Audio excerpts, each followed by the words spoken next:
Thank you. Just to begin, I used to live in New Jersey. This is a New Jersey story. Yay!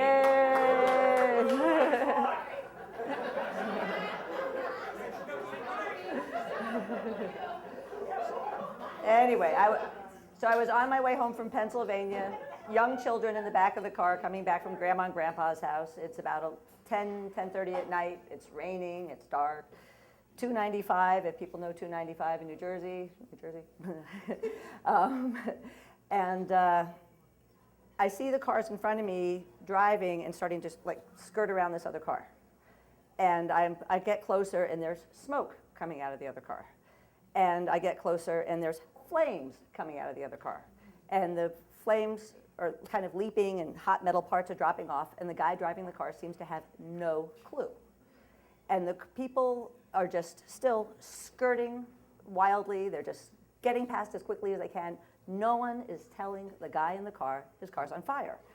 And I'm sitting here, and I've got two young kids in the back of the car, and thinking, well, I'll just try to signal to him and point.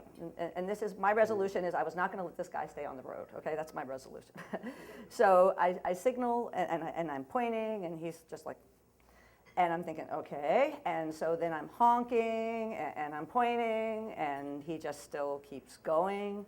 And so I'm honking again, and I did try also pulling up behind him and flashing my lights and going, you know, like that, and he still just keeps going, and he's ignoring me, which actually kind of helps lead into the second part of the story. And then finally, I had to actually pull in front of him, slow down, and force him off the road. And I'm sitting here going, you know, I'm this size, and I've got two young kids in the back of the car. I've actually gotten him off the road. I'll sit here, and he should come and find out why I've pulled him off the road. So I'm sitting there, and I'm waiting, and he doesn't get out of his car. And I'm waiting, and he doesn't get out of his car. And I'm going, I don't want to walk up to a car that is on fire. What if it's going to explode?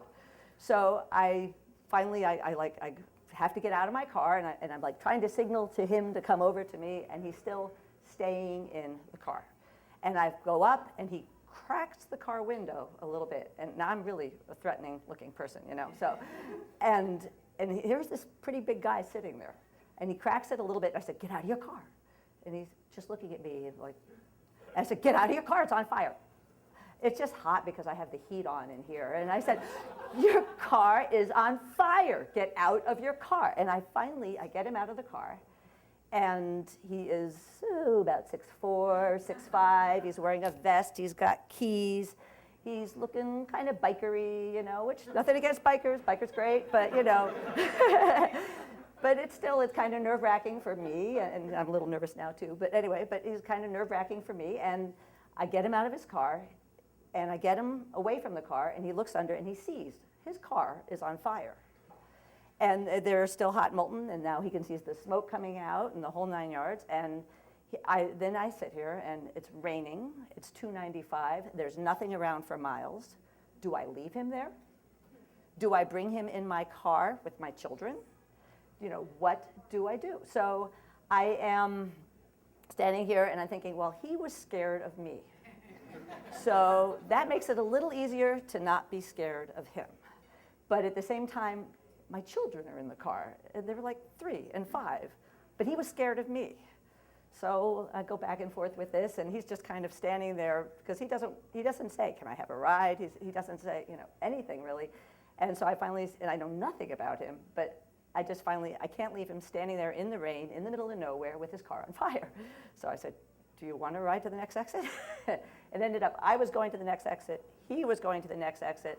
He gets in my car, and it ends up he's a baker at Entenmann's or something. You know, he was a pleasant guy, it was all fine.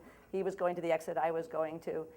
And the car was a loaner, it wasn't even his car. He had a Lemon, and he had taken it back to the dealership, and they were fixing it and whatever.